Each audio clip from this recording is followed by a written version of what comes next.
The notice had been tacked to the side of the general store in Salt Branch for nearly 3 weeks before she saw it. Wind had curled the edges and dust had dulled the ink, but the words remained: cook needed, good pay, room included. No QSDIONS. Lonely Prairie Ranch, 18 miles south. Ask for Gideon ROURKE. She read it twice while her sons shifted in the wagon seat, sun in their eyes. The youngest, Samuel, coughed once into his sleeve. The older boy, Elias, only watched her, waiting for her to speak. She didn't, not then. Her name was Mabel Quinn, 32, widowed once by cholera, twice by debt. The last time the sheriff took the mule and the last of the dry corn while her husband's grave was still soft in the ground. That was 6 months ago. Since then she'd moved westward by inches, cooking for wagon trains or trading sewing for board. She had no money left, but she still had her hands and her boys. That night, in a room above the stables, she stared at the ceiling while the wind clawed against the shutters. She considered what it meant to bring two boys to the edge of nowhere. To answer a stranger's note like a moth chasing light. She wondered what kind of man posted for a cook with no questions. What kind of man called himself lonely in the open. At dawn, they rode south. The land fell away into long hills and wind-hollowed valleys, sparse with bluestem and rock. Sage perfumed the dry air. Coyotes scattered like smoke when the wagon creaked over ridges. There were no roads, just wagon ruts and God's silence. The farther they rode, the more Mabel understood. Whoever this Gideon Rourke was, he did not want to be found by accident. They came on the ranch just before noon. The house stood plain and wide-hipped, 2 stories of old pine and shuttered glass, flanked by a barn and 3 outbuildings. There was a corral, a windmill ticking in the heat, and beyond that, nothing but grass and fence posts running like stitches through the hills. No woman's touch, no flowers, no paint. It looked less like a home and more like a place a man built to outlast grief. She stepped down from the wagon with both boys and knocked. The door opened not to a servant, not to a ranch hand, but to the man himself, Gideon Rourke. He was taller than she expected. Older too, his beard streaked silver, his face tanned deep by wind and years. His eyes were pale, clear as river glass, and when they fell on her, they did not widen in surprise or narrow in judgment. He saw her, he saw the boys, and he stepped back. "You're the cook?" he asked. "I am," she said. He looked at her sons. Elias squared his shoulders like a man. Samuel took her hand, silent. "Those part of the job." "They come where I go," Mabel said. Gideon looked past them, scanning the line of sky and dust. Then he opened the door wider. "All right," he said. "Let's get you settled." That night she cooked for him. He ate alone at the long table while she stood near the hearth, arms folded. The boys ate in the kitchen. No words passed between them but what was needed. After she cleaned, then set the boys to bed in the attic room.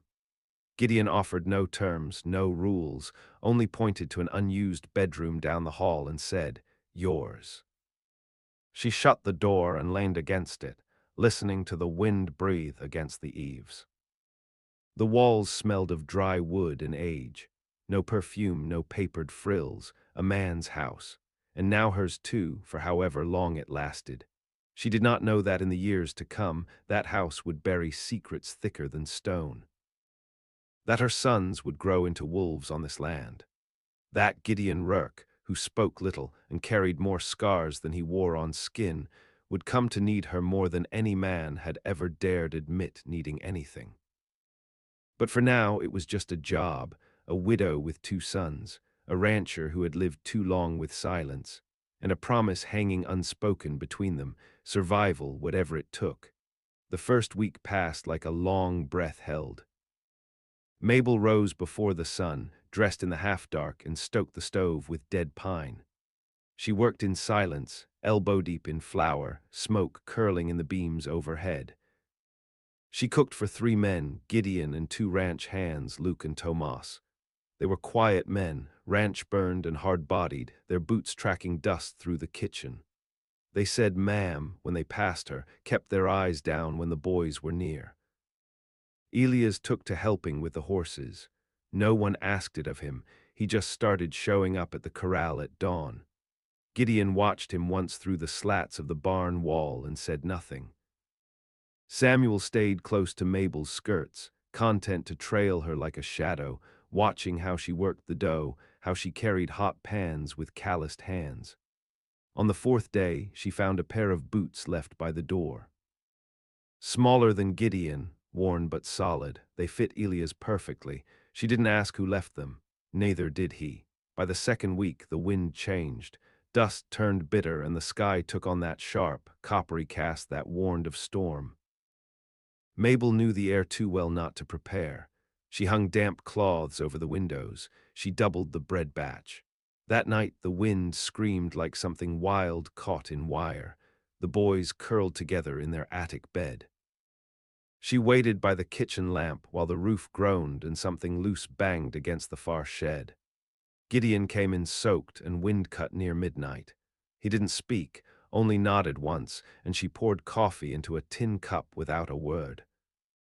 He stood at the sink, watching the storm through the dark glass, his coat dripping onto the floor. There was something about the way he held the cup, both hands, like a man trying to hold heat in his bones. She thought of asking then. Why a man lived out here alone? Why no wife's voice echoed in the long halls? Why the bedrooms down the hall smelled of dust and not lavender? But Mabel didn't ask things not offered. The storm broke by morning. The wind died, leaving shredded clouds and air clean as cut stone. The damage was minor. One outbuilding lost its roof. 2 fence lines downed. Gideon and the men rode out early to mend what could be mended.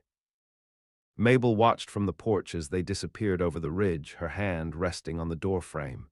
Elias stood beside her, chewing an apple. He don't say much, the boy said. No, she agreed. You think he's mean.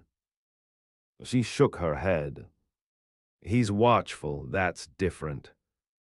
Elias squinted at the horizon. Maybe he's hiding something. Mabel glanced at him. We all are. 3 days later, a man rode up from the West Trail. Lean, slick-dressed, too clean for cattle work. His coat bore no dust, his teeth were white. He called himself Mr. Avery, said he was looking for Gideon. He owe you something, Mabel asked from the porch. The man smiled too wide. That's between us. Gideon met him by the barn. No handshake, no pleasantries. They talked low and sharp while the sun beat down. Mabel couldn't hear the words, but she saw the line of Gideon's back go rigid. Saw the way Mr. Avery's hand lingered too close to his coat pocket. When Avery left, his horse kicked up gravel like gunfire. Gideon came inside, eyes dark, jaw set. You need something, Mabel asked. He looked at her like he was just now seeing her again, then he shook his head. Lock the doors tonight. Should I be worried? No, he said, just careful. That night Mabel lay awake, fingers resting on the hunting knife under her pillow. The wind was quiet, but the silence felt wrong, stretched too tight. Below, the house creaked with old memory. She thought of the way Gideon had looked at Avery, the way no laughter ever touched his voice, the way he walked the property at dusk, always with his hand near his hip. This wasn't just a lonely ranch. It was a place staked in shadows, and she had stepped straight into its center. By late summer, the grass browned under the sun's glare, and the wind turned restless again. The boys tanned and grew lean. Elias spoke less. He learned to ride, learned to mend tack, learned which snakes to shoot and which to let be. Samuel still clung to Mabel in the mornings, but began slipping away afternoons, drawn by the pasture, the horses, the strange peace that lived between the fences. Gideon never questioned their presence. He never praised either. Just nodded when Elias held his seat through a canter or when Mabel hung venison to cure. He watched them like a man watching fire, not sure if it would warm or burn. The trouble started the day Luke didn't return from checking the northern fence. By sunset, Gideon saddled up. Tomas went with him, rifles slung low. Mabel watched them ride into the gulch beyond the ridge, a tightness in her chest she hadn't felt since the days she waited for news of her husband from the mine. They came back near dusk, but only Gideon rode through the gate. Tomas's horse trailed behind, empty-saddled, soaked in blood. Gideon said nothing as he dismounted. Mabel stood on the porch, arms crossed over her apron. "What happened?" she asked. "Cougar," he said. She didn't believe it, but she didn't press. That night she found her knife again, laid it by the basin, made sure the boys were locked in upstairs. In the days that followed, the ranch shifted. Tomas slept with his boots on. Gideon carried his rifle in the house. No more rides into town, no more easy days. Something unseen had shaken loose, and now the silence was heavier, clinging to the walls like smoke. One morning, Elias came in with blood on his shirt. "Not mine," he said quickly. "Coyote." Gideon entered just after, nodding once. Boys quick, didn't flinch. Mabel didn't speak. She took Elias by the chin and turned his face toward the light, searching for signs he was changing into something she hadn't meant to raise. That night, she sat beside Gideon on the back porch. The stars were fierce, hard-edged above the plain. She held her coffee with both hands. He smoked in silence. "You keep a graveyard here?" she asked finally. He nodded toward the east hill. 5 crosses. "No names. A family. Some." She turned her head. His eyes were on the dark. "What about Luke?" "No grave for him," he said. "Not enough left to bury." She looked down. "I don't like lies." "Neither do I," he said. "But truth's heavier." They sat quiet a long while. The wind stirred the grass. Coyotes cried somewhere far. She said, "You ever been a father?" He didn't answer, but he looked at her then, truly looked. And in his face she saw something close to grief, but older. A thing ground down to dust and regret. 2 days later, men came riding up, not cowhands, not buyers. They wore pistols easy, rode with the kind of confidence born from violence, 3 of them. One had a scar over his lip like a broken seam. Mabel saw Gideon's face when he recognized them. His eyes didn't narrow, they stilled. The man with the scar grinned. "Gideon," he said, "we heard you were playing house." Gideon stood in the yard, hands loose at his sides. "You're trespassing. You gonna shoot us for saying hello?" "I might." The man's grin faded slow. "You've got something that don't belong to you." "I've got a ranch," Gideon said, "and no patience left." The man spat. "This ain't finished." They turned and rode off without another word. Dust swallowed them. Gideon didn't speak the rest of the day. He rode the fence line until dusk, then cleaned his rifle at the table while Mabel scrubbed dishes. She said, "Who were they?" He didn't look up. "Mistakes I haven't paid for yet." That night when she lay down in her bed, she couldn't sleep. The weight of it pressed on her chest, that her boys were now bound to this place. That danger knew where they slept, and that she might have already gone too far to turn back. The next weeks passed under a strange hush.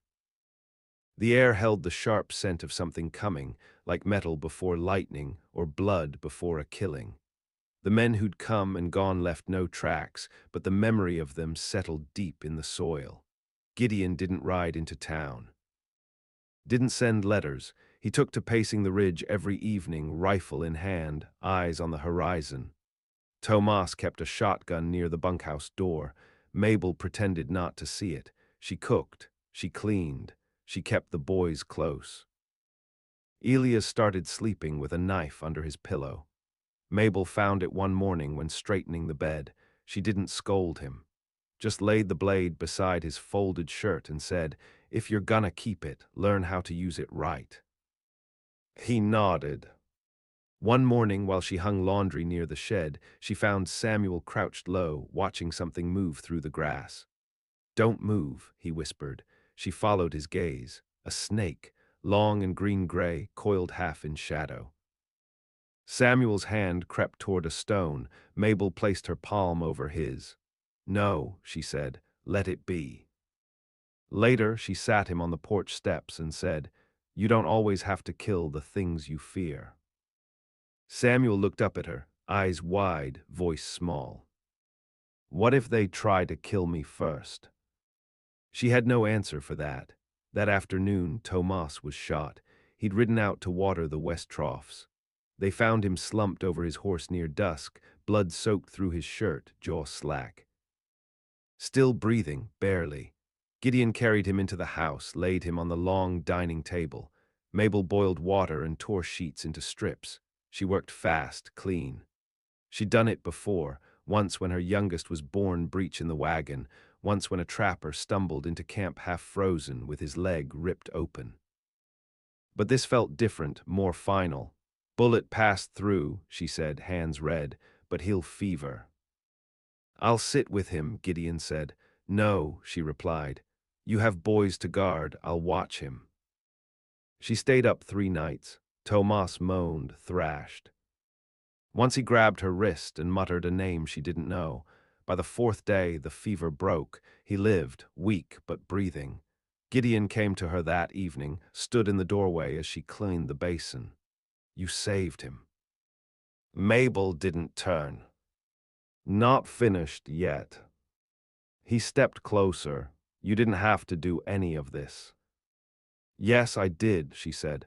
"We're here now, whatever that means." He watched her a long time. "You could leave, take the boys. You still have the wagon." She turned. "And ride back to what?" He didn't answer. Outside, wind caught the trees, scattering dust like ash. That night, Elias asked if he could keep watch, just an hour, just to be sure. Mabel gave him a lantern and told him where to sit. Gideon came and stood beside the boy in the dark, silent. They didn't speak, just shared the night between them.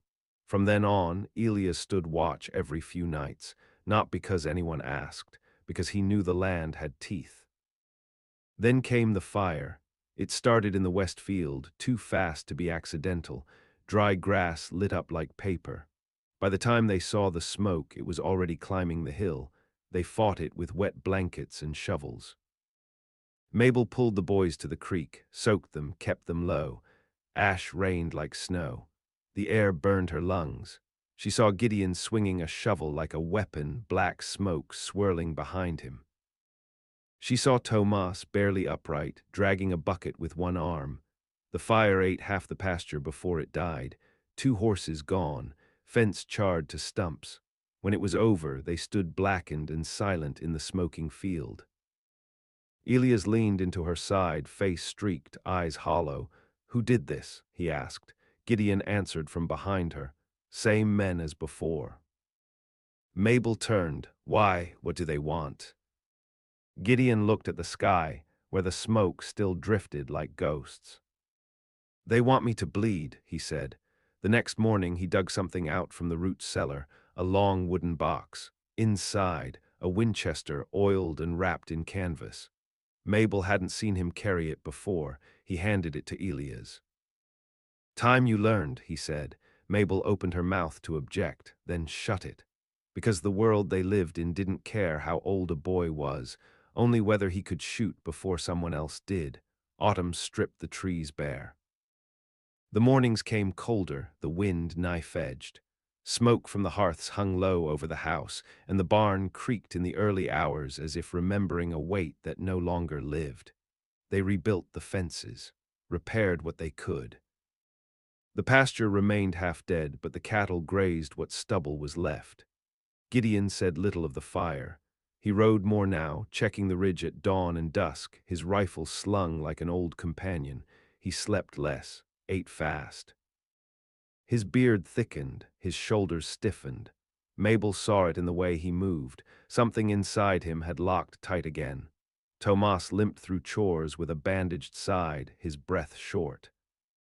But he lived, and when he saw the boys now, he nodded with something like respect, as though they'd been through the same war and come out blood-bound.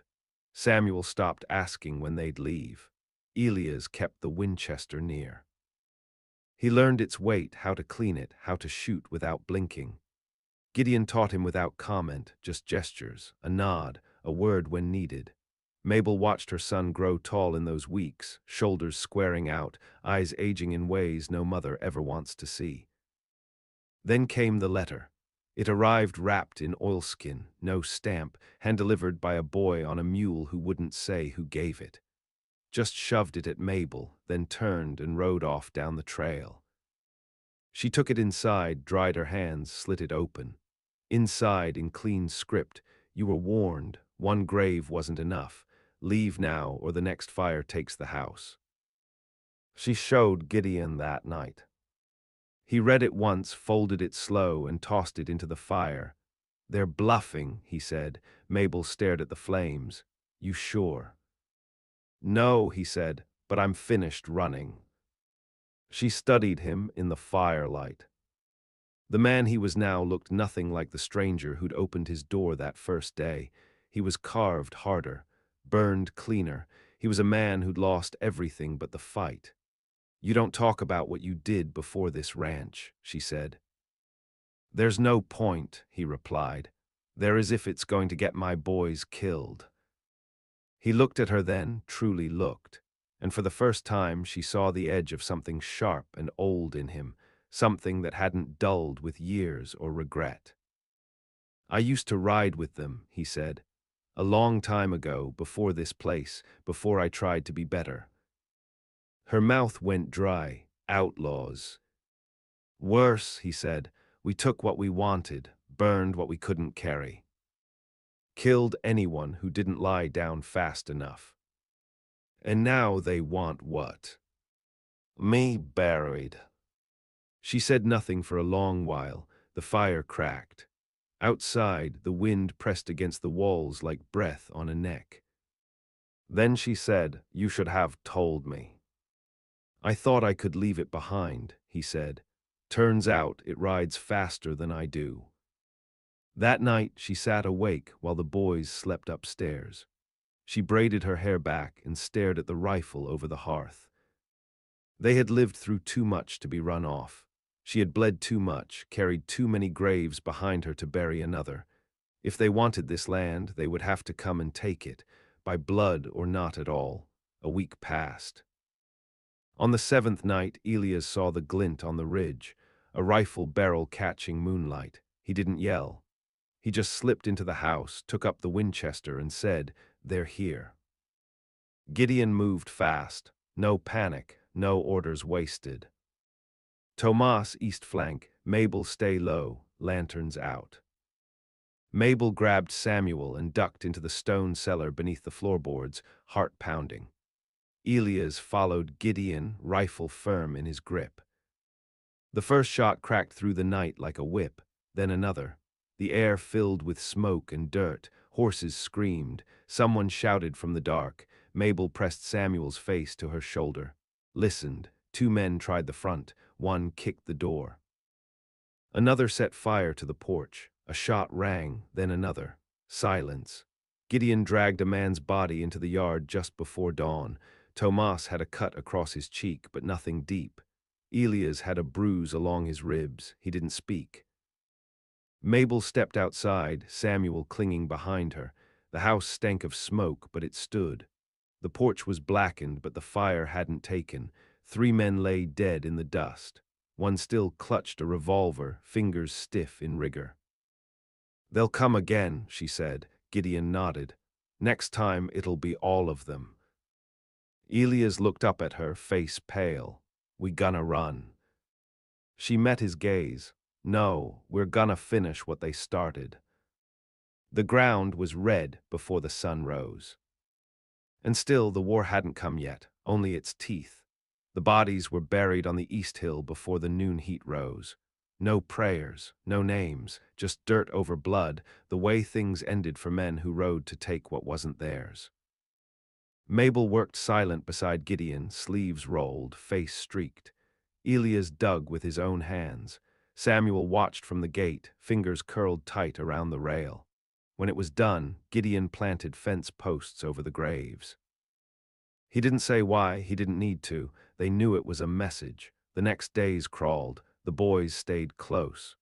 Gideon kept the horses saddled. Mabel packed provisions like they might have to flee, but she knew deep down they wouldn't. Running only delayed the noose. Better to build the gallows first. Tomas healed fast enough to hold a rifle again. He took watch on the western trail, eyes never still. Mabel started sleeping in shifts, dozing by the fire, knife across her lap. The house became a kind of bunker, quiet, braced, waiting for the next blow. Then, without warning, the blow came. Just past dusk, the sound of hooves, too many for any good reason, tore through the stillness. Dust churned on the horizon. 15, maybe 20 riders, torches, rifles, laughing like hounds before the kill. Samuel screamed from the attic. Gideon stepped into the yard, coat flared, shotgun cradled.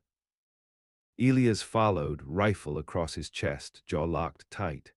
Mabel stepped beside them, her old revolver drawn. She hadn't fired it in years, but her grip was steady. The riders halted 50 yards out. Their leader rode forward, a tall man with a red scarf and a scar down his cheek like a cracked mirror. He grinned wide when he saw Gideon. "Rurk," he called, "still playing farmer. Thought you'd be dead by now." "Thought you'd be smarter," Gideon said. The man's grin soured. "We came for your dirt and your blood. Don't make us work for both." Gideon raised his shotgun, voice even. "You always did talk too much, Jasper." Jasper raised a hand. A single shot cracked from the ridge. One of the riders dropped, screamed once. Silence. Tomas had taken the high ground. That broke the quiet. The gunfight exploded like thunder.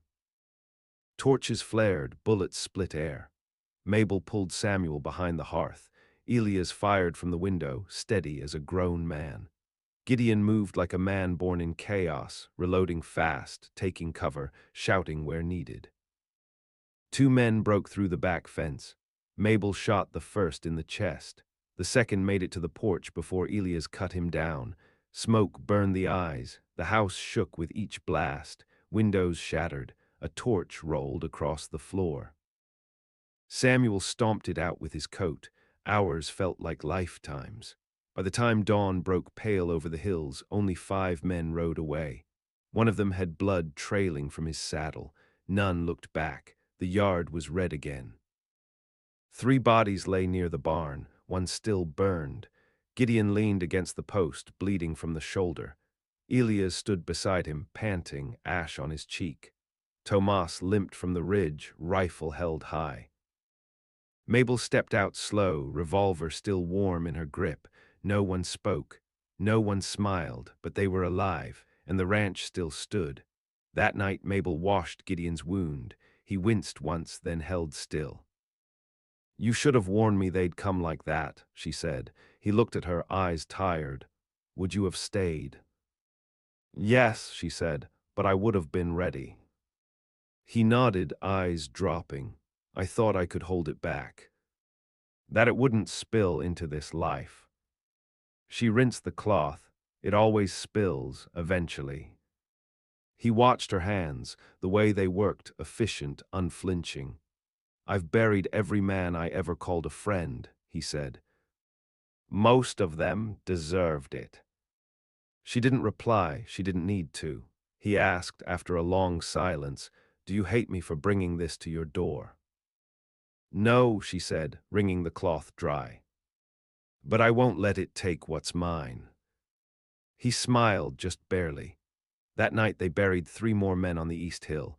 No markers, no words. And when Mabel looked out across the fields, scorched and raw under the moonlight, she didn't see ruin. She saw a line drawn, and behind it, her family, blood-washed but breathing, alive, still standing, waiting for what came next. Winter came early that year. Frost crawled across the windows before November, and the ground hardened like old scars. Snow drifted in slow, thin curtains. Not much at first, just enough to remind them the land would not always bleed, but it would always demand. The grave hill grew quiet beneath its white coat. The fires in the hearth burned longer. The boys coughed less and ate more. The ranch settled into a new rhythm, one shaped by silence, not fear. Watch shifts continued. Rifles stayed near. But the weight pressing against their ribs had eased, if only a little. Elias rode fence lines on his own now, carried the Winchester like it was part of him. He didn't flinch at noises in the dark. He didn't ask questions unless they mattered. Samuel still slept beside the stove, but he laughed more often. Drew shapes in the frost on the window pane. He began to whistle, soft and tuneless, but Mabel held on to it like prayer.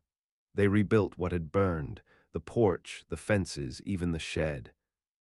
Tomas carved new boards with the steadiness of a man who had nothing left to run from. Sometimes he'd speak to the boys about tracking, about signs in the snow, about how to listen when the world turned quiet. He never spoke of what happened that night. He didn't need to. One morning, Mabel found Gideon in the stable, brushing down his stallion. He looked older now, lines deeper, but something had settled in him, not peace, but something close to it. He said, "You kept this place alive." She shrugged. "It was never just yours." "I thought I was building something to outlast me," he said, fingers tightening on the brush. "Turns out I built something that needed others to stand." She leaned against the stall. Nothing worth keeping is held alone. They stood there a long time, no words, just the creak of the wood and the breath of the horse. That evening, snow fell heavy. The boys played in it, shouting, laughing, vanishing into clouds of white before returning flushed and wild-eyed.